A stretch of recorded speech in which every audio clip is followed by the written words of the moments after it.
today we're going to look at the survey builder. We did this last week, and so we sort of covered it high level, and I'm going to repeat some of that for those of you who weren't here last week in a slightly abbreviated format. And then we're going to spend a little time looking at Tim's experiments and discoveries with the HTML component in the survey builder. But before we get started, let's go ahead and do some introductions in the chat. So if you would put into the chat your name, location, pronouns, whichever of that you feel like sharing. And if you don't feel like sharing any of that, please feel free not to do it. And Maisha's in Washington, welcome. Denise in Toronto, Ryan's in Portland, Brian's in California, Tiffany's in Montana. So we have a lot of sort of northwestish United States at the moment. And then a couple in East Coast. And then also if you would like to share with us a network that you're working with or working on, a network that you may be doing mapping for or thinking about doing social system mapping for.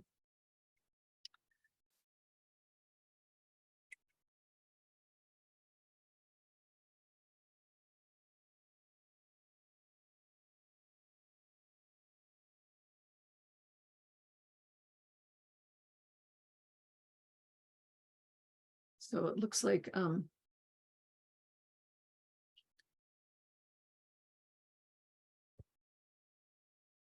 Denise and Maisha might have some thoughts to share about mapping and their communities. And we asked this in part to, thanks Maisha for the link, to just to see who else is here and see if there's anyone who's working on something that looks interesting, so that you might want to reach out to that person if you have some kind of if there's something in common, or feels like there's some potential synergy in what you're working on and what the other person is working on. But also just to really appreciate the breadth and the value of what we're all working on together. So we all have important system shifting goals that our networks are working on, and we just want to be a little bit uplifted by seeing other people's work and knowing what other people are working on, and appreciate that. And then lastly, let's share what brought you here today, what you're looking for, what you're hoping to get out of this session.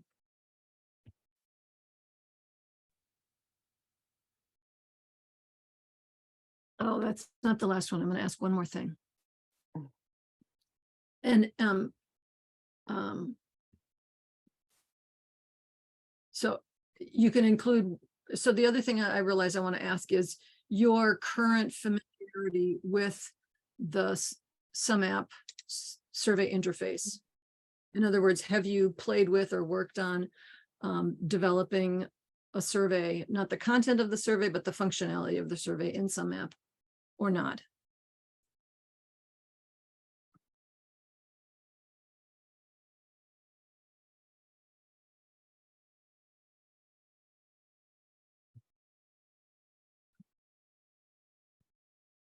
So, okay. That's helpful.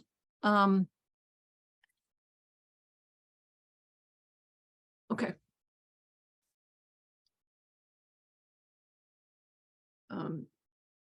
Great. Thanks, Melanie, for your comments. And we will feel free to do what you take care of yourself. There's no expectation. Okay. Well, this is helpful now. So that gives me a sense of where how to focus. So I'm going to go ahead and jump in, and just please, if I say things that don't land, you're like, what on earth are you talking about? Just feel free to interrupt me. I'm not going to go deep into the hows, the details of the how to do something, probably, but I do want you to be able to follow along, and I don't want, if you're feeling confused or like I've said something, sometimes I might grab the wrong word and not mean that word, and that's a little confusing, or whatever it is, feel free to just interrupt me. This is, again, this is informal and I want it to be helpful to you. So I'm going to, just a second.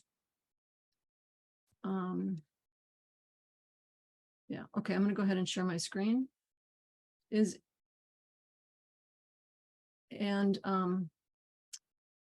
second. Okay, so no, I'm not going to share my screen yet. Sorry. I'm going to take, so last week, Jim had a comment, which was that it would be helpful to understand the problem that we were trying to solve in when we updated the survey. And so I thought I'd start there. And when we built sumApp, we started building it in 2015 and we rolled it out in 2016.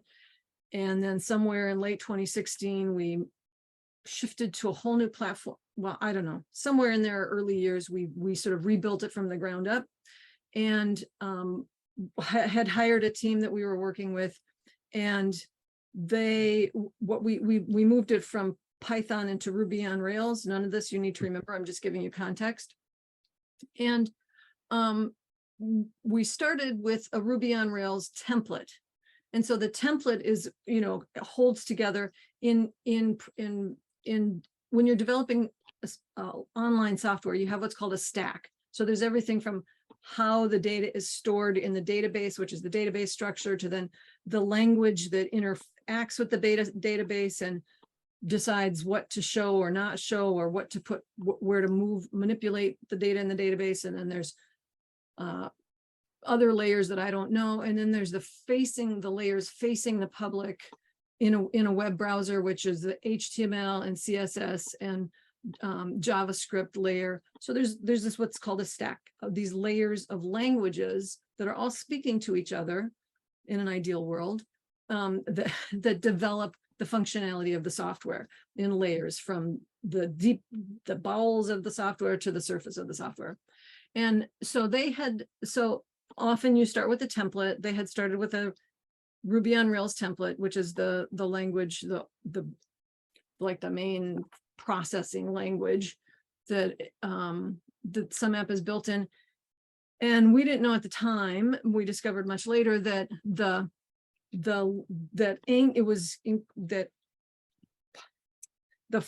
language that presented the forms in sumApp were built in Angular, and they were built in Angular 1. And Angular has the latest version of Angular is 13, and Angular 1 was a total difference from Angular 2, 3, 4, 5, 6, and up to 13. So Angular 1 is basically a dead language. It is no developer is learning it.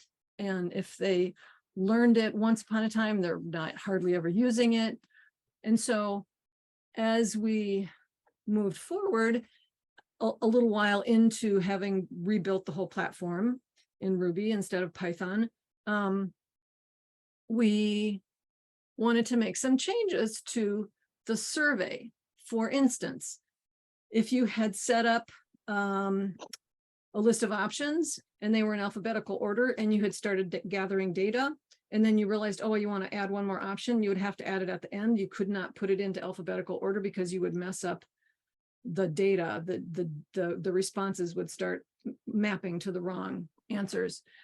So that was a problem we wanted to fix. And our developer, who, after this working with teams, there was one person who has been with us for a very long time, and he's been with us because we really value his insight and he likes working with us, and we like working with him. And that has not been true with developers in general, because what we do is very specific and very much more complex than what people are used to. And they generally often want to just sort of slam something together and move on. That's maybe a little derogatory, but that's how it feels.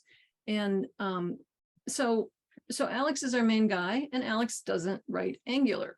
And And Alex didn't want to learn Angular. There's no benefit to him in learning a language that's pretty much dead. And switching from old Angular 1 to the new version of Angular would be about as much work as doing something entirely different. So we realized several years ago that we were stuck. Until we rebuilt the whole interface of the survey, we were just going to live with what we had, and we couldn't really make any changes at all. And so the reason we've redone this whole platform is so that now we have a language that's current, that we can keep up to date, and that we can over time continue to build out and make and enhance and make changes to. So the whole point of this was to get unstuck. Our plan was we start with just getting unstuck, keeping exactly what we have and getting unstuck, and adding 2 pieces of functionality, which were the 2 that were driving us nuts for years, which was the reordering of the options and then having a drop down where you could select more than one option. So a long list didn't have to take up so much space on the page. There were a lot more things we wanted to do and that we weren't able to do in this iteration, but we got the minimum of what we wanted. And we got unstuck. And then there's a few more fun things that sort of came along for the ride in this that I'm going to share with you in a moment. So I'll pause there and see if anyone has any questions or comments before I jump. Tom. So what's the new platform or the new language? Yeah, the new, so it's not, it's, I think the language is JavaScript, but the option was to rebuild from scratch, or to adopt. There are platforms out there that are designed to be plug and play, like there's sort of a form, a data gathering interface that you're supposed to be able to plug and play into other pieces of software. And yes. So we started with one called Survey.js, and we got a little ways and realized that fundamentally couldn't track changes the way we need to track changes, because since you can update your answers and make changes over time, we got a ways in and discovered that wasn't an option. And then we had already sort of evaluated, do we build from scratch or do we use a plug and play, and concluded plug and play. I mean, so we tried a bunch of different tests. Anyway, now we're working with a platform called form.io, which I say Formio is the platform that we've plugged in. And but we have had to customize a whole lot of Formio. So the nice thing about Formio was that we were able to do the customizations that we needed in order to do what we do with data. But a lot of the Formio functionality we're not yet able to use. There's Formio functionality that we will never use, that will never be relevant in our context, and stuff that we will adopt going forward. Great, thank you. Yeah. The last thing I'll say is, before I share my screen, is right now the changes only apply to the survey. So these changes are not yet relevant in the connection questions. That's the next phase, and we will, our next big push is going to be to adapt what we've got here in the survey and then put it into the connection options, so that you will have most of these things in connections. Yeah. And then we'll get to remove Angular fully. It's still part of the loop. And then we can start working on other fun enhancements. Okay. Is everybody ready to move forward? So, okay. Thanks, Tom and Brian. I'm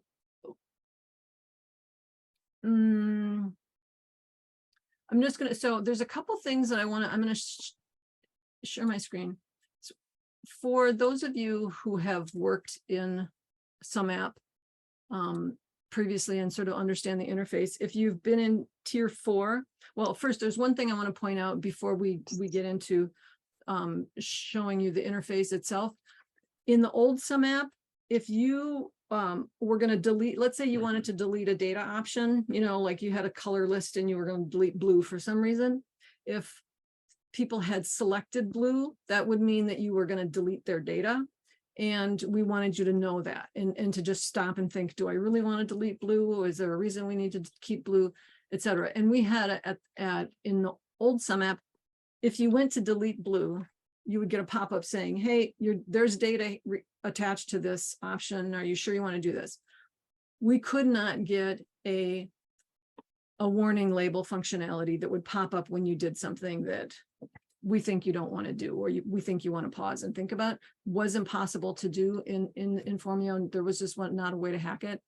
So what we did instead was we give you the stats page, which has all the questions and tells you if anyone has answered.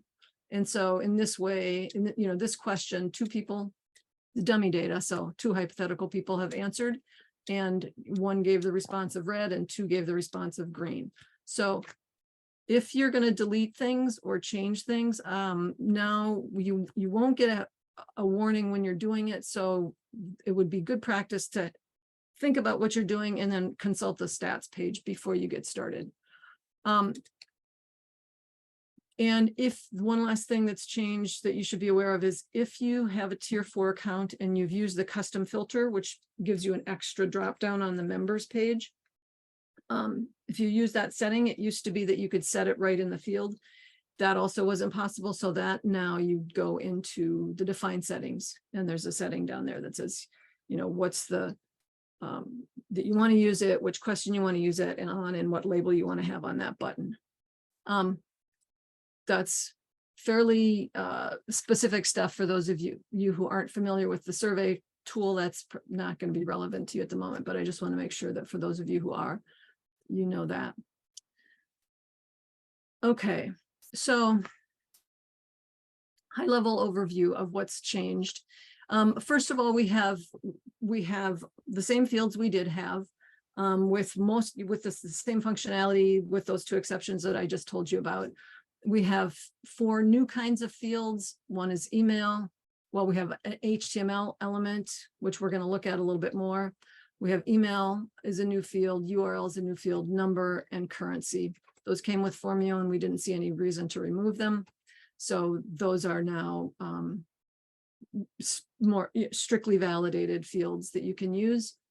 We have a little bit more control now on how things show up on the page. So let me just, so it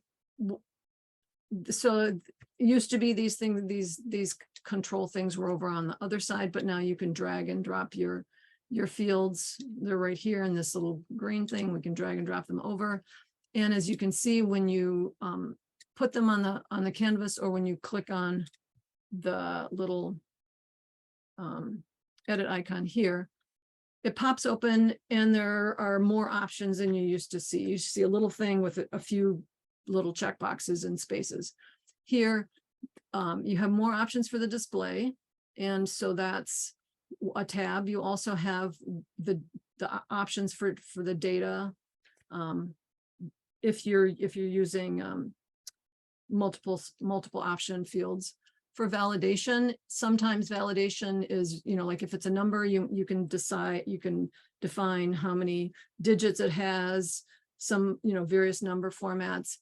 And then a conditional, which I'll talk a little bit about in a minute, but the conditional is really a new thing that we were able to include that we're pretty excited about and already using in a few of our projects already. So, and conditional means basically, if you can have a question that's like, do you prefer cars or bicycles? If they say cars, you could say, what's your favorite car? You have a list of cars. If you say bicycles, then you'd have a list of what's your favorite bicycle, something like that, or what's your favorite thing to do on it. But at any rate, depending on the car bicycle question, the different sets of questions will show up. So not everybody has to see not every question. You can show them conditionally based on a previous question. So as I just showed you, so that's kind of a high level overview of how to navigate in the editor component. Question goes there. There's a little bit more control over how you want to space out where your label and your field go in relation to each other. A placeholder, we've always had a placeholder, we've always had a description. Now there's also a tooltip. So if I add a tooltip,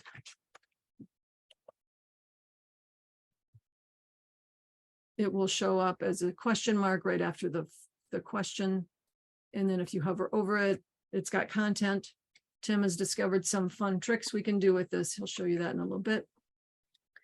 The three biggest pluses that we're excited about with this rollout is, first of all, you can have a field now and you can hide it. So let's say you had data that you gathered 2 years ago and you still want to keep that data, but you don't want that data, you're not asking it anymore and you don't want that field showing up in the survey form. You can hide it. Another thing you can do is you can disable it. So for instance, if you have something like cohorts and you know what your how you've defined the groups, the cohorts numbers or how labels, and you don't want your members to be able to change that because for some reason they're going to be confused or whatever. You can disable it so you can be saying to them they can see it. If I disable this field, which I think was this one, yeah, I can go to preview now and see it's like it's there so they can see that the what the content is, but they can't change it. So that's, you can disable, you can hide, and then the last thing you can do that's really important or really valuable from our perspective is you can in validation you can, no, what the hell, Kara or Tim, what am I doing wrong? Are you trying to find the protected? Yes, thank you. Yeah, that's on the data. You were there. It's in the data tab. Oh, it's way down here. I was looking for it up here. Okay, thanks for your help. So you can also protect the data, which is the thing we're really excited about, because if you didn't know this, any data set that is being read-only that is coming from our server that's in Kumu, somebody who has just a little bit of tech skills could actually hack into the whole data set in Kumu. So if there are fields that you have gathered data on and you were making them private in Kumu so that you're, those, if it was sensitive data and you don't want the whole network to be able to see it, people could if they looked for it. But now you can click on that protected selection and the data won't go into Kumu at all. It will go into the CSV so you can download it and you can have access to it to analyze it, but it won't be in the live link into Kumu. And so it's not hackable. And so for very sensitive data, this is a really big, exciting plus, is to just protect that data. So you're asking the question, but it's not going into the map. And then, hang on a second. I'm going to stop talking for a moment and just see if anybody has any questions or comments. I'm going to stop sharing too for a minute. And Mary, I see you showed up. If you'd like to do just a quick mic check, welcome that, but no requirement to if you don't want to. And if anybody else has questions or comments.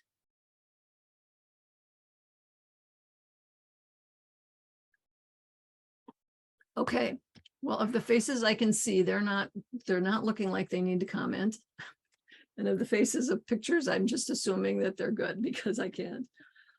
Yeah, Ryan, I'm going to show you the conditional questions now. Unless, yeah, Tom, go ahead. Just one comment. For those that may have tried to use the other or haven't yet, it also feels way more intuitive than the previous Good, process. good. It is a little more up to date.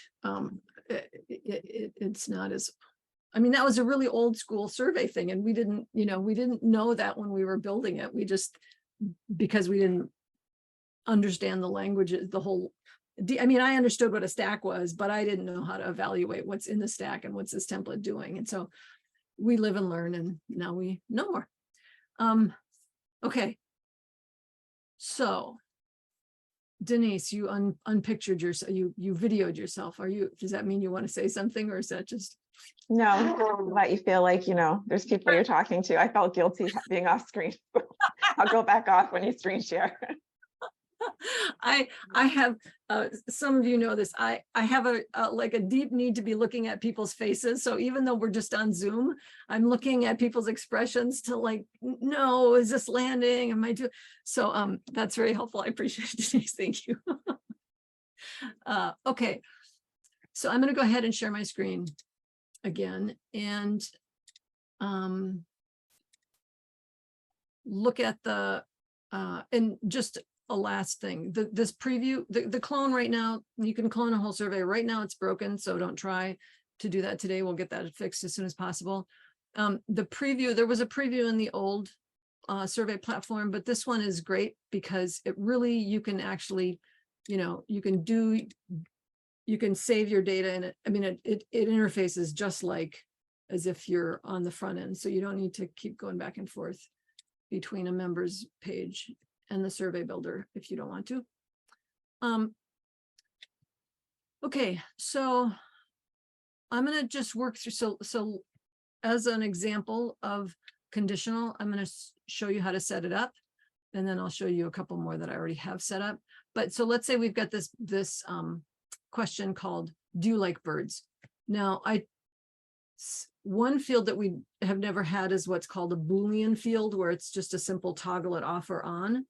And there's no real need to do that because you can, I'm going to show you one other thing, Ryan, that I think you might like. Because you could just say, have a simple checkbox saying yes, and then just don't answer this if you don't like birds. So that's a Boolean. But remind me to come, I'm going to do the conditional, and then remind me to come back to the difference between labels and values. Ryan, I think you'll be interested in that. So I'm going to charge you with reminding me if you think if you would. Okay, so let's say we've got this question, do you like birds? And if people say they do like birds, then we want to them to tell us what's their favorite bird. Okay, so this is the question that is the sort of the target question, but this is the question that's conditional. And so if you go, this is the one that's going to either show or not show depending on the answer to the other question. So I'm going into the editor and I'm going to the conditional tab. And so this component should either display or not display. So I'm going to say it should display when the form component, do you like birds, has the value of yes. So unless that question is answered yes, we're not going to see this question about your favorite birds. I'm going to save the whole page, and I'm going to just make a comment about saving the whole form. I know it's like you save each component, and then you also always need to save the form. And I know that's redundant, and it's kind of annoying because we've gotten very used to being able to just see what's on the page and trust that it's being saved. And part of the reason for that is because since the data that we're working with is so changeable from so many different places, every single little teeny change needs to be cross-referenced to everything that's in the database. And so if every time we save a component, sumApp has to go from the development of the component on the page into the database and see what's there. I mean, I have to find and replace everything that just got changed and do this whole bunch of sort of cross-referencing into several different places, what shows on the member view, what's in the database, what's being output into the exports. If we did that at every component, well, Alex wouldn't let us, but because it would be too big a hit on performance. But it would just mean that it would take a whole lot more work on sumApp's part, and it would be much slower for us as we're moving forward. So we get everything changed here, but then when we hit the save form is when it all sort of implements throughout the existing survey in the database. So I just wanted to sort of spell that out to iterate. Always hit the save page or the save form button at the bottom. Okay, so I just did that. And now, so here's the question, do you like birds? Here's the tooltip that I put in. This is the description. So it just says, don't answer this if you don't like birds. So that's just me sort of playing around with how you can use the various parts of a field. And then, oh, it didn't save that. Tim, did you say you found a bug in conditional this morning? You found some kind of bug, but that wasn't it. Okay, let's see if is it not saving? Should form. We like birds. Did I get so excited about explaining the save? Okay, looks like I did something wrong. Okay, so I'm saving this again. Now I'm going to go to the preview. Do you like birds is showing, and your favorite bird question is not here yet. Now if I say yes, now, okay. Always some new little thing to discover that we're not doing right. So apologies for that, but that's how it should work. We'll get that fixed. Let me just see what it's doing in the front end. No.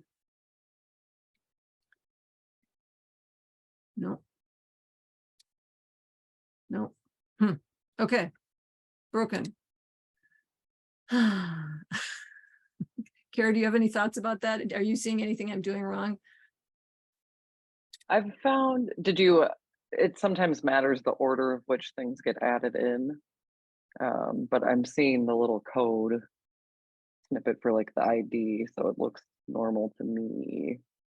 And is this, sorry to jump in, but is this a difference between value and label? Because, okay, just checking, because your value was true, right? In that, okay, just trying to do my job. Oh no, you're right. Let me look Yeah. at that. Aha, good deducing. Mhm. Yes. Yeah. Yes. Very helpful. I forgot. When I was distinguishing value. Oh no, wait, nope, that's not right. I've never actually done this myself. Well, I appreciate your helping to think. Okay, yes, I put the value as I was okay. Very helpful. Nothing is broken except for Christine's logic. Okay, so we go into here, and the conditional of this question, it needs to be a 1 because it's the value, not the label. So it's basing it on the value. And I'm gonna hit save form. And rest assured that if you don't mess with the value, it will just be the same as the label and you won't have this problem. But if you set up a distinction between values and labels, which we'll get into in a moment, then you might have this problem repeatedly. So it's a good thing I just did that, because now maybe we'll stick in your head, oh yeah, Ryan said. Okay, so then I'm going back to the preview, and there's no favorite bird question down here. I'm clicking on yes. Yes. Okay, it worked. Thank you, Ryan. You saved me a lot of time and fussing and proved a point. So that was really helpful. And then you can answer the favorite bird question. Another I had set up previously, this color list and this little HTML piece of text should not show if red is selected, and yep, it went away, but it should show if green is selected, and yep, oops, yep, it came back. So a couple of ways of looking at the conditional. Christine, Yeah. so when the 4 birds showed up, they could be positioned right up behind that other question, right? So it felt like a more normal flow. It doesn't have to be at the bottom. No, it could be, in terms of normal flow, the normal flow would be that the deciding question Mm-hmm. comes before the conditioned question. And so you can't, but which is how you would logically do it. But I'm pretty sure that if we dragged the bird question up above the do you like the birds question, then it wouldn't work. Kara, did you touch Tara, Tim, did you test that? And do you know for sure? Or should we just test it now? Test it now. That would be below the yes. Right. So I just put the bird question above the yes question. And now I don't think we're going to get what we want. Do you like birds? Oh, it does work. Either order. Doesn't matter. Anywhere. Okay. Yay. New discoveries. Okay. So that's a conditional. I'm going to tell you briefly if there's any other questions, but so let's go to the thing I asked Ryan to remind me of. So let's say that you have some of your options are rather long and wordy. And you would like, and they're necessary to be long and wordy in the survey so that people understand the question or understand the options. But when the data gets into Kumu and you're looking at drop downs, sometimes the meaningful part of the long wordy thing is truncated, like, because the drop downs show the beginning of the sentence, they don't show the end or the beginning of the option. And sometimes it just makes it really hard to quickly read and parse things in the map when you've got long and wordy options or questions. And so here we can, and Tim and I used to do this with our clients when we had that situation. We would divert the data into a Google spreadsheet, and Tim would do this code to make it basically shorten the questions, and then we'd put it into the map so that it looked nice. And that was the thing that it was just like, well, everybody should be able, this is dumb, let's not do that. Let's build it in. And so now you can take so that's one reason you might want to shorten your questions. Another reason might be that you actually want to give them a number order. So it might be that the question is something of increasing value and you want to number them 1, 2, 3, 4, because you want to do some math in Kumu with them, such as add this up or, total the scores of all these. So you could have the value could be either a label or a number or a shorter word. So, but anyway, the label shows on the survey and the value is what will get exported into Kumu. Is that clear? Does that make sense to those of you who are familiar enough to? Ryan, I can't see if your face is getting it or not getting it. Does that mean yes, you got it? Why don't you add a new option so they can see how that works? Yeah, and I was in that it'll also, but are you good? I want to just make sure, Ryan. Okay. Yeah, I see it. I think that makes a lot of sense. Okay. So here's a thing to note about this is that, two things I'm going to tell you. One is if there's red text here, the red text is ours. We've added it. And we've added this red text because it's something that is specifically relevant for our context that we either just couldn't change the functioning in the Formio functioning, or it's related to the kind of field we're looking at, but it has to do with something like Kumu. And so that's one thing to note. Another thing is that when so I'm going to say, what's a 2 or 3 named?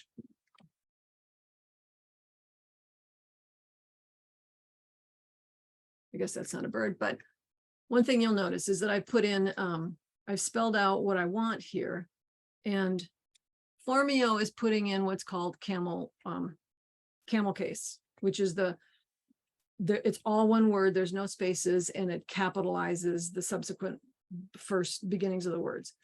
And so this, we fought with it a bunch and hate it, but it is what Formio does.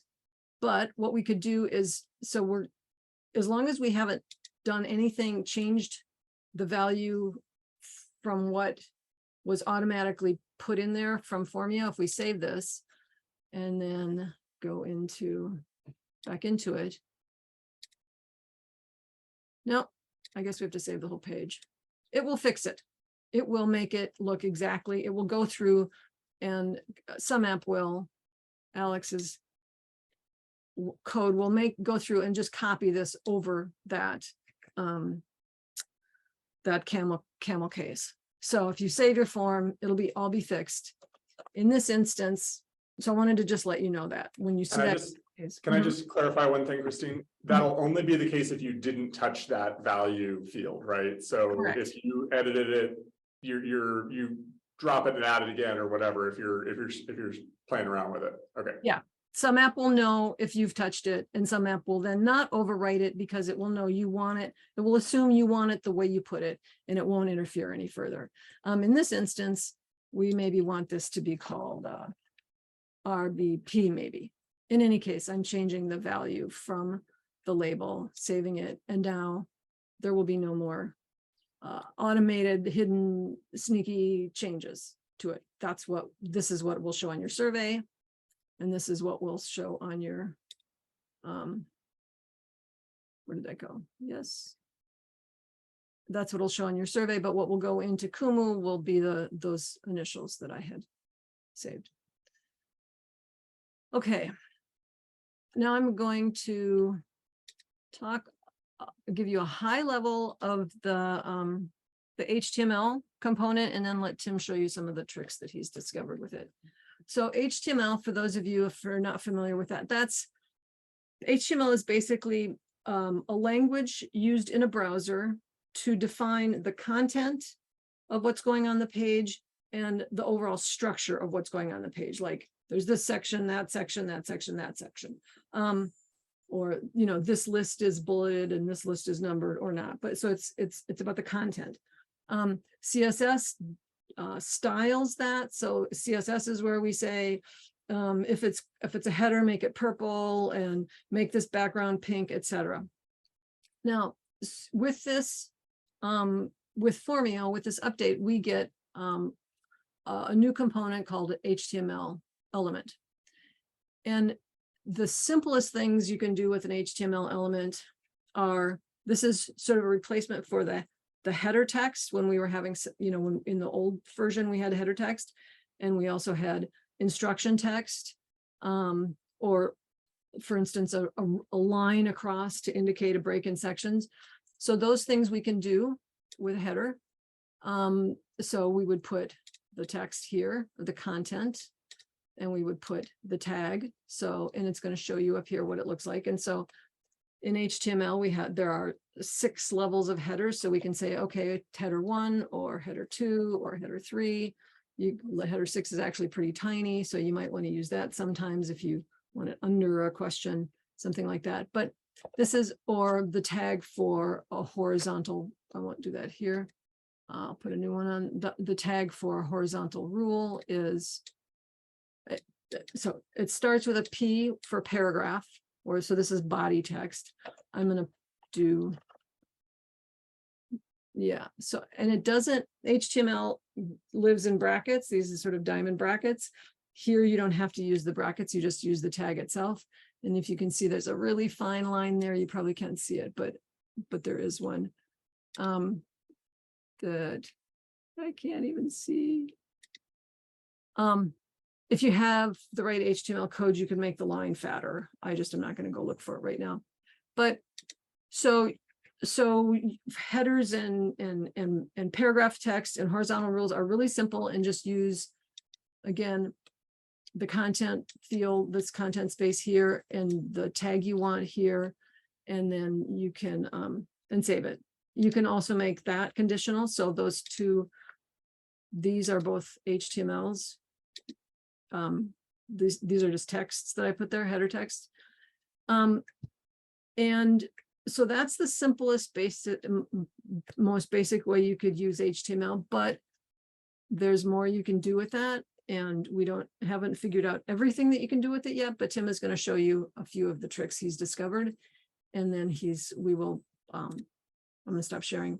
He will, over the next some period of time, will put the code that he's discovered into a place in Coda for you to snag and then edit and tweak. Tim, are you ready?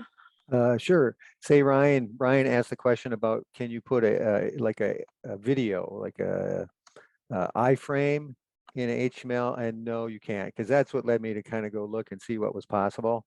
Because I thought, oh, it'd be great if you could put a video. But no, they're considered too dangerous, too hackable. So Formio just strips out anything that you're trying to, like any kind of video you're trying to embed. Unfortunately, or fortunately, I guess, depending on how you look at it. But here I'll show you some of the things you can do though, with that HTML component. I'll share my screen. Can I just make a distinction, Tim? before Sure. you start? So you can't put an iframe in a video right on the survey page, but there are some sneaky things that you can do that will have a video that Tim is going to show you. So No, there's nothing that has a video that what I do. That's what I found out. but I see videos. Okay, let's have you walk us through it. Yeah. Okay. There we go. So here's just, before I show you the code, just some of the things I found you could do. You could open up a modal which has text in it.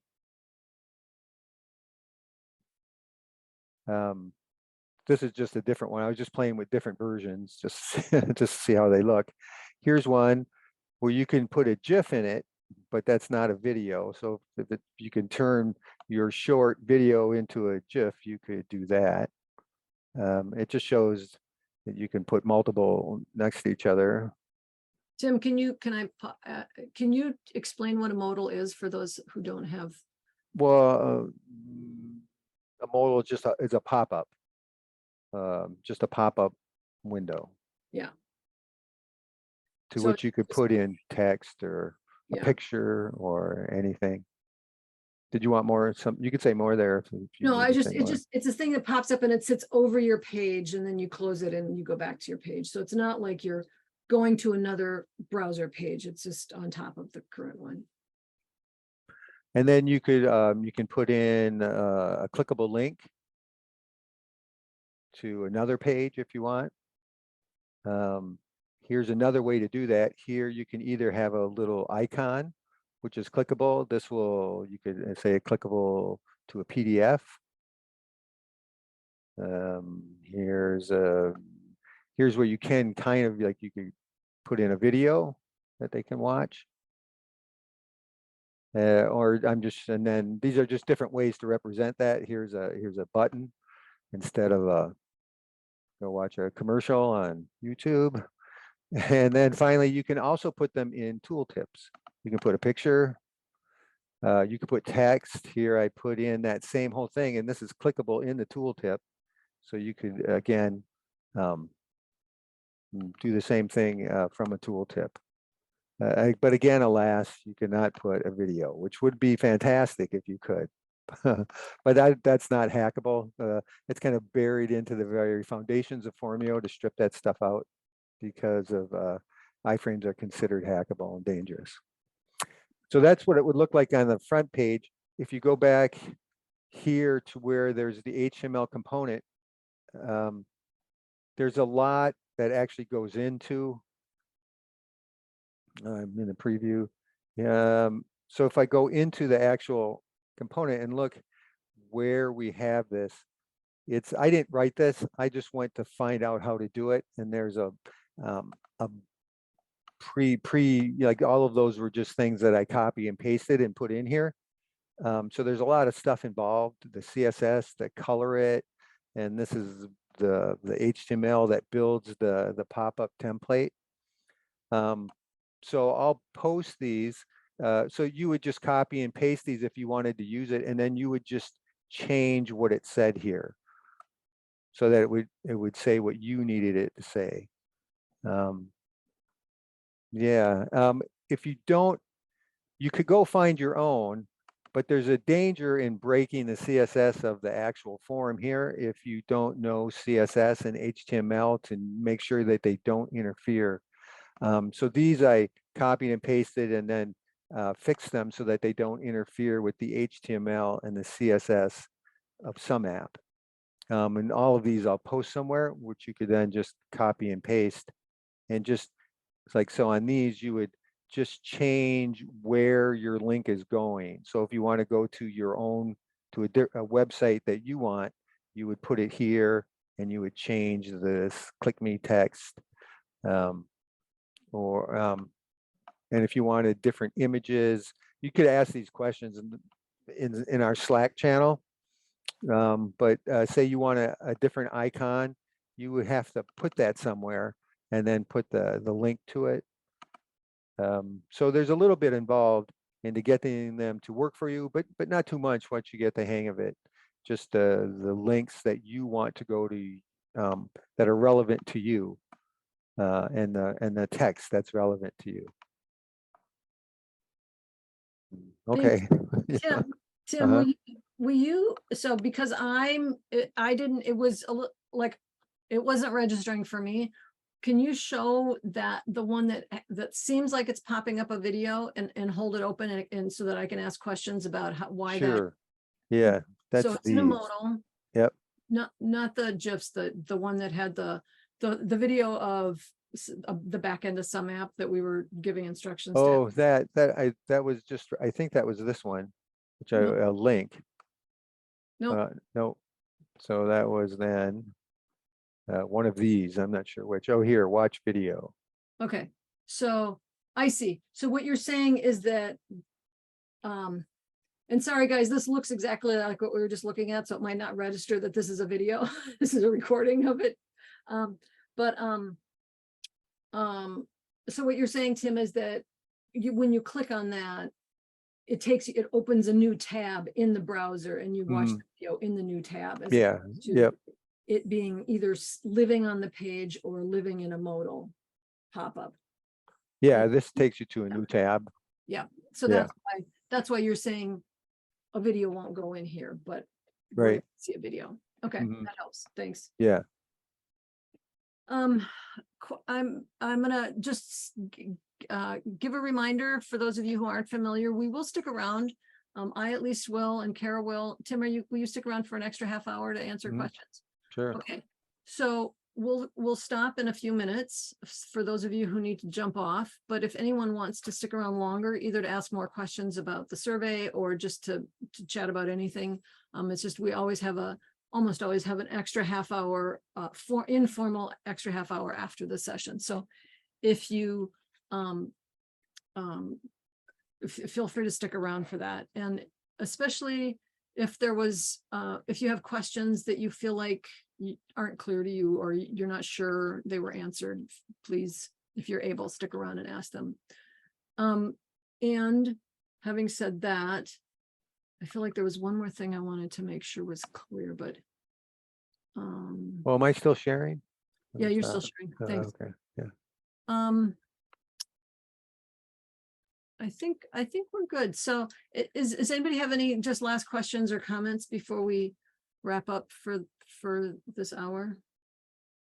I just dropped a couple of things in the chat. They are not things that need to be answered right now, but I do need to run at 9. So I just wanted to throw them out there for you too, because I'm super curious about them. They'll be important for our work. So that can be a follow-up conversation. It can be, if you have a quick answer, that's fine. But I will give you you actually triggered what I was thinking I wanted to say. So which when Tim talks about the CSS, so the CSS again is like the styling. The CSS also involves things like borders and padding, and so if you're in borders and padding are really important if your screen size. So if you're looking at a little screen, then you want to the CSS is kind of what can make sure that it lands nicely on whatever screen you're looking at. And we have a couple of years ago, we added the ability to edit your CSS. And so part of what Tim is saying is if you put stuff in the HTML, you might overwrite the CSS that's in there. And that's a next step. We're probably going to do this before we do this, update the survey for the connections. Is we're going to create a different interface around how the CSS gets updated so that you can tweak your CSS in terms of colors and maybe some other styling things, but that you can't mess up the borders and the paddings and the margins so that it does, the layout is decent. So if you come across a place where you feel like the look is not great, ping us and Tim can help you figure out how to fix it. Yeah, the themes need constant updating, and there's no way to automatically update them. So I've updated them. I have the code to update them. There's a place to put the code in sumApp, but you have to go into each particular instance and update the theme. So you'd have to get the code that I've updated so that Formula looks better now in your particular theme, because you get the latest theme when you first start your project. It takes it in, but if I've updated it since then, you have to manually add that. We're hoping to fix that here soon, but right now that's how that works. So on that note, let's do our, thanks Ryan for asking good questions and showing up and refreshing your sumApp skills. And we'll do our goodbye ritual now. And then if you want to stick around and ask more questions or whatever, please feel free to. So, but for everyone else, we'll give you an extra minute. No, it's the end of the day anyway, at the end of the hour anyway. So if you are going to participate, we'll unmute, and then I'll count down 3, 2, 1, and then we'll all just give each other our appreciation and love and blessings for the rest of the day, and then jump off or stick around. Okay, so 3, ready? Everyone who's doing this, 3, 2, 1. Thank you so much. Thank you so much, Bye, everybody. everyone. Bye. Thank you so much. Thank you. Have a great rest of your day. Bye-bye. Appreciate everyone.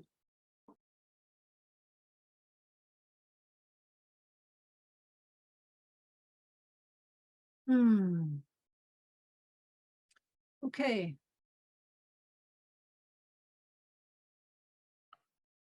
Maisha, are you sticking around with questions? Yes, I put a question in the chat. Oh, We are working with a company to build out a CRM, and obviously there would be a lot of duplication in the sumApp that we've created. And the question has come up as whether or not there's any kind of integration, if we could pull information from or update. Basically, if the two systems could communicate, whatever we put into Salesforce goes into sumApp, or sumApp goes into Salesforce, et cetera. yeah, I get it. This is a common question, and the simplest answer is not really. You can, I mean, you can take the live link from sumApp and put it into a Google spreadsheet so that this Google spreadsheet is always up to date with the most current information from your members.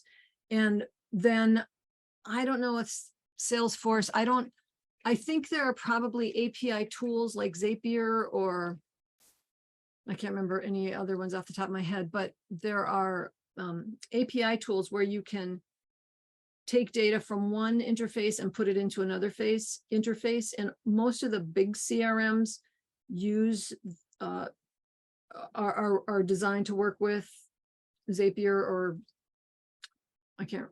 If this, then that. If this and that, but I think that changed its name. Kara, do you have any other? Anyway, if you look for API interface tools, you'll see, or similar to Zapier, you'll see a lot of options now. And those almost always can read from a Google Sheet and input data into any of the larger CRMs that are designed to work with it. So you could do that. It would take a little bit of extra work. And it would only be the data would only be going one way. It would only be going from sumApp into Salesforce. We don't have an API, an incoming API.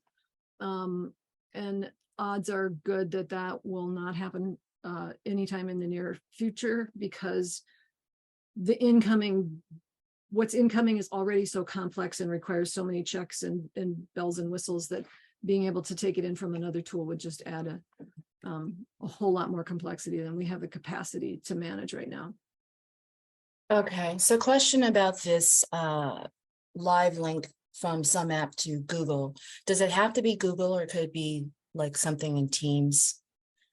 Or It has to be It can be in Excel. You could, Can be in Excel. it Okay. could be in Excel. You could use Power Query to just automate that process.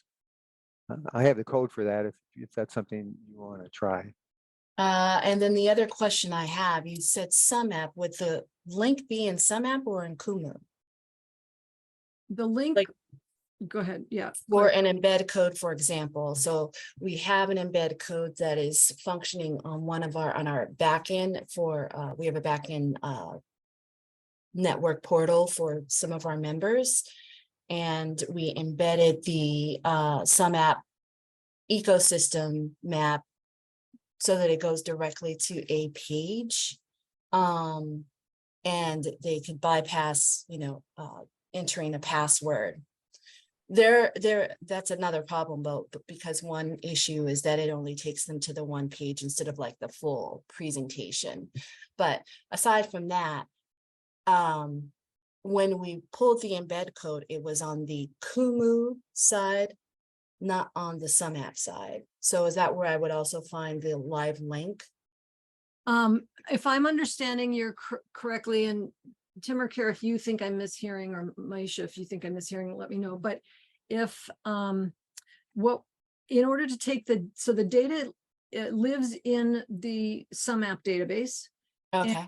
In order to get the data from the sumApp database into any other place in a way that's live so that it's constantly updated. I mean, you can download it into a CSV file and do anything you want with it. But if you want it going live, you'd get the what we call the JSON link from sumApp data management page.